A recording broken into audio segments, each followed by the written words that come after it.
Once upon a time, in a small, peaceful village, there lived a young girl named Isabelle. Isabelle was known throughout the village for her warmth, kindness, and many remarkable talents. She was the shining star of the village, a bright beacon of hope and joy for everyone she met.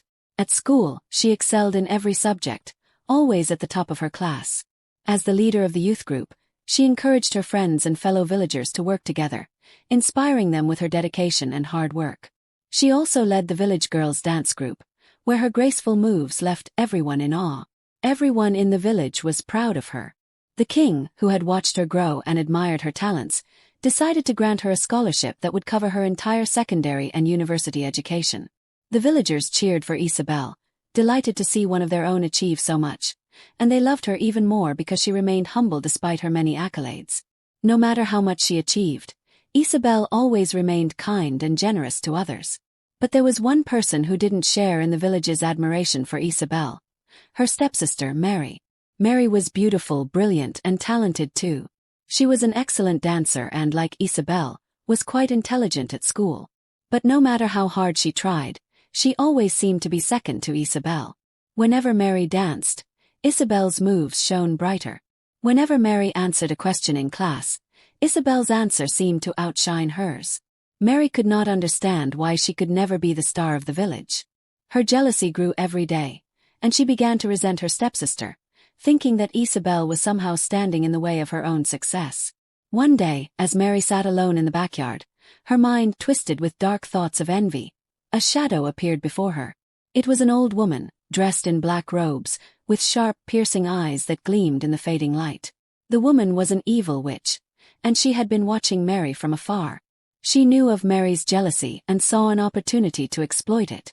"I can help you, dear child," the witch said in a voice that seemed to echo with power. "If you want to be the star of the village, I can make it happen. Your stepsister will fade into the shadows, and you will take her place." Mary's eyes gleamed with excitement as she heard what the witch said. "But there is one condition," the witch's voice echoed. Mary listened intently, her heart racing. The witch continued, "You must never let Isabelle look into your mother's golden mirror. If she does, the spell will be broken, and she will become visible again." Mary's eyes gleamed with greed as she agreed without hesitation. "Yes, let's do it. I will make sure that mirror is buried forever." With a wave of her crooked hand, the witch cast a dark spell, and Mary watched in awe as a dark cloud covered the bright sky above. She laughed slyly as she made her way into the house to take care of Isabelle's golden mirror. The next morning, Isabelle arrived at the village meeting hall for the youth's annual executive election. She was eager to see her friends and talk about the upcoming events and hopefully get elected again to continue being the youth leader. But when she entered, she was a bit surprised. No one seemed to notice her. They walked past her, talking as though she wasn't there. She shouted, but her voice was ignored. She tried to touch people, but her hands passed right through them as if they were ghosts. Confused and frightened, Isabelle ran to the village square, hoping to find someone who could see her, but it was the same everywhere. She was invisible and no one seemed to care. That's when she saw Mary standing in front of the crowd, telling lies about her. She said that Isabelle had eloped with a wealthy merchant the night before. The villagers, who had once loved Isabelle, were shocked and saddened.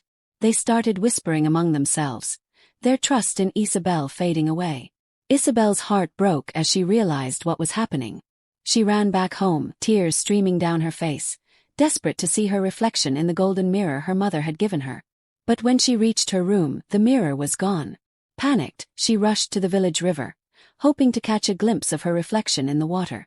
But all she saw was a thin, shadow-like version of herself, as though she was nothing more than a wisp of air.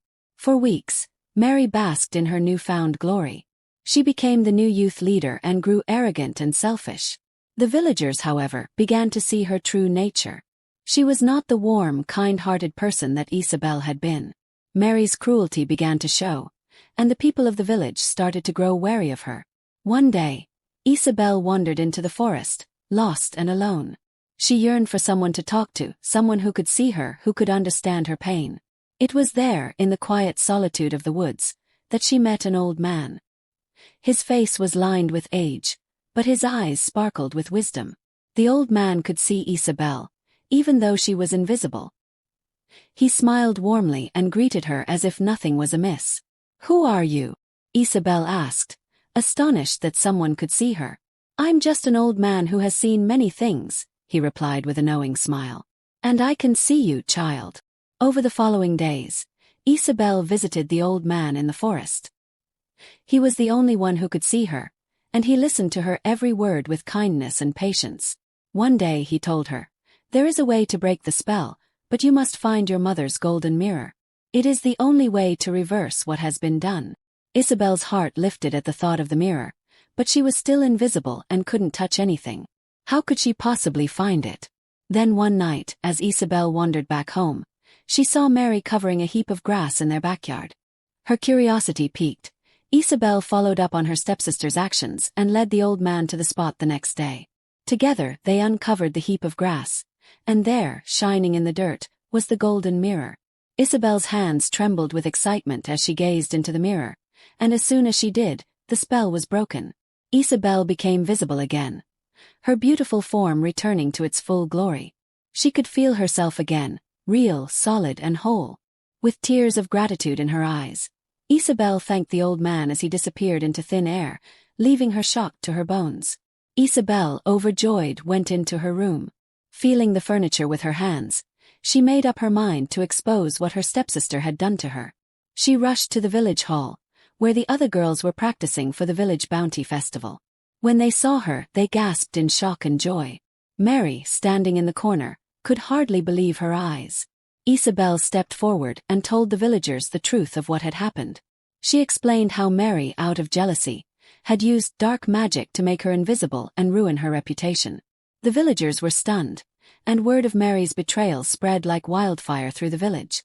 The king, upon hearing of Mary's actions, was furious. He ordered her to be banished from the village for using dark magic to harm her own family. Mary was cast out, and she was never to be seen again in the town of Eyes. Isabel was reinstated to her former position as the youth leader, and she continued to lead with grace, kindness, and wisdom. The villagers embraced her once more, and she became even more beloved than before. Isabel remained grateful to the old man in the forest, whose wisdom and kindness had helped her regain what she had lost. And so, she lived a life full of joy and success, with her heart always open to those in need. And every time she looked into her mother's golden mirror, Isabel was reminded that, no matter what happens, no one can prevent the sun from shining.